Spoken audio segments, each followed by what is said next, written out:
วัย 6 เดือนเป็นวัยเริ่มอาหารเสริมการให้อาหารเสริมสำหรับเด็กวัยนี้ควรเริ่มทีละน้อยและอาหารต้องบดละเอียดและรสไม่จัดเมนูซุปจึงเหมาะกับการเริ่มต้นอาหารเสริมของลูกน้อยวันนี้มัมส์คุกกิ้งก็มีเมนูซุปคู่ซี้มาฝากกันค่ะ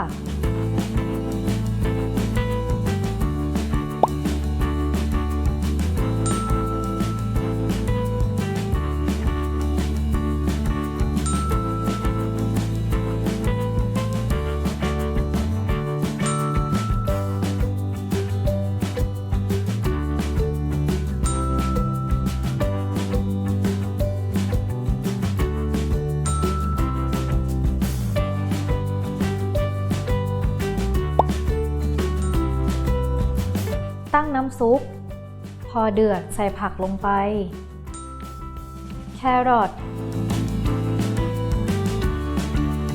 มันฝรั่งหอมหัวใหญ่ใส่มะเขือเทศลงไป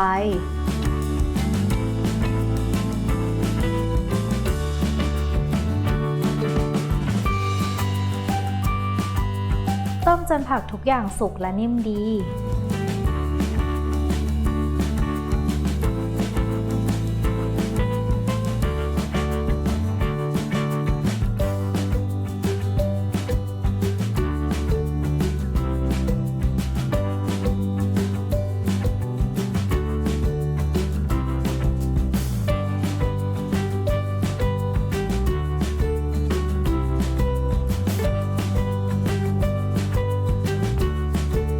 พอซุปอุ่น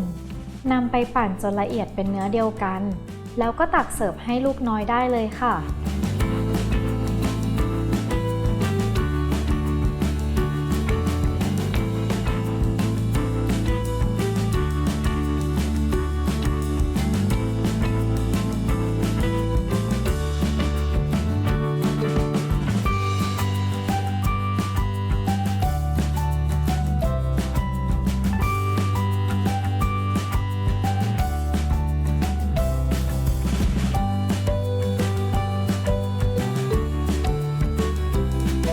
คลิปหน้า Mom's Cooking จะมีเมนูไหนมาฝากกด Subscribe Kids Kitchen